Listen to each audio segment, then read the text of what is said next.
سبحان اللہ العظیم، سبحان اللہ العظیم، سبحان اللہ العظیم۔ اس کے بعد امام صاحب جو ہے یعنی سجدہ کریں گے، اس کے بعد پھر دوبارہ دوسری رکعت میں آ جائیں گے۔ 2 سجدے کرنے کے بعد جب دوسری رکعت میں آئیں گے، اب جو ہے امام صاحب نے سب سے پہلے جو ہے وہ قرات کرنی ہے، اور یعنی الحمد شریف پڑھنی ہے، سورۃ فاتحہ پڑھنی ہے، اور کوئی اور سورت ساتھ ملانی ہے، یہ 3 بڑی آیتیں پڑھنی ہیں۔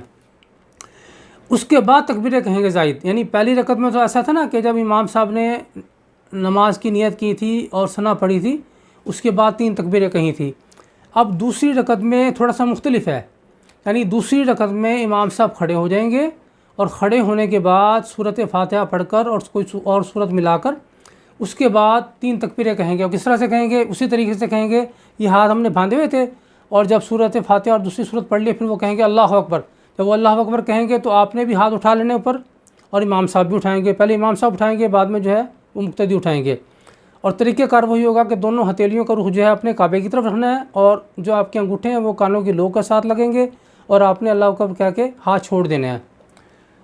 ہاتھ چھوڑ دیں گے، امام صاحب دوبارہ کہیں گے اللہ اکبر۔ جب دوبارہ اللہ اکبر کہیں گے آپ نے پھر دوبارہ سے ہاتھ بلند کرنے ہیں، اور اسی طریقے سے آپ نے اللہ اکبر کہنا ہے اور پھر ہاتھ چھوڑ دینا ہے۔ یہ 2 تکبیریں ہو گئی فالتو۔ اب اس کے بعد تیسری تکبیر میں امام صاحب پھر کہیں گے اللہ اکبر، اور پھر آپ نے ہاتھ چھوڑ دینا ہے۔ یعنی 3 زائد تکبیریں آپ نے دوسری رکعت میں بھی کہہ دی ہیں۔ اب چوتھی دفعہ امام صاحب کہیں گے اللہ اکبر، تو اب آپ نے ہاتھ نہیں اٹھانے، بلکہ آپ نے سیدھا رکوع میں چلا جانا ہے۔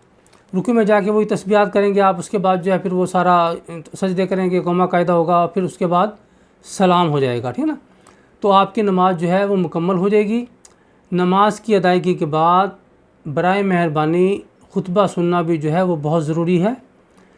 اطمینان کے ساتھ، آرام کے ساتھ، تحمل کے ساتھ بیٹھ کر خاموشی کے ساتھ باادب طریقے سے آپ نماز عید کا خطبہ سنیں، اور اس کے بعد امت مسلمہ کے لیے دعا میں ضرور شامل ہوں۔ بعض لوگ بڑی جلدی دکھاتے ہیں اور نماز عید سے فارغ ہوتے ہی یعنی نماز پڑھنے کے فوراً بعد بھاگنے کی کوشش کرتے ہیں، جوتے اٹھاتے ہیں اور بھاگتے ہیں۔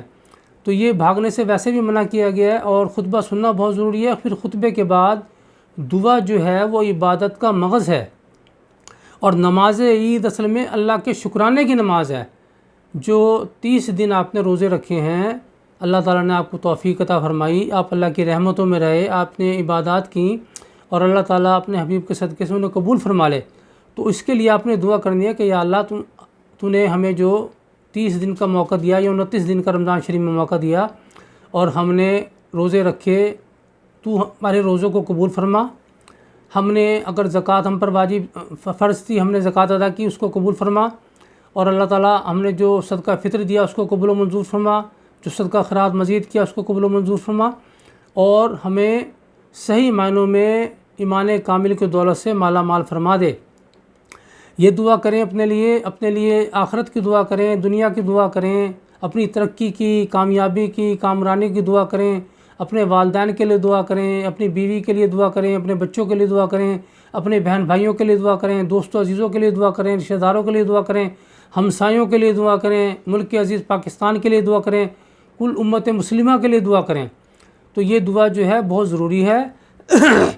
جب امام صاحب دعا کر رہے ہوتے ہیں تو بہت سارے لوگ آمین کہہ رہے ہوتے ہیں، اور نہ جانے ان میں سے کوئی اللہ کا ولی بھی ہو، تو بعض دفعہ ہم جیسے گناہ گاروں کی دعا نہ بھی قبول ہو تو ان کی وجہ سے، کیونکہ قبولیت اللہ تعالیٰ فرماتا ہے اجتماعی طور پر، تو ہماری دعائیں بھی قبول ہو جاتی ہیں۔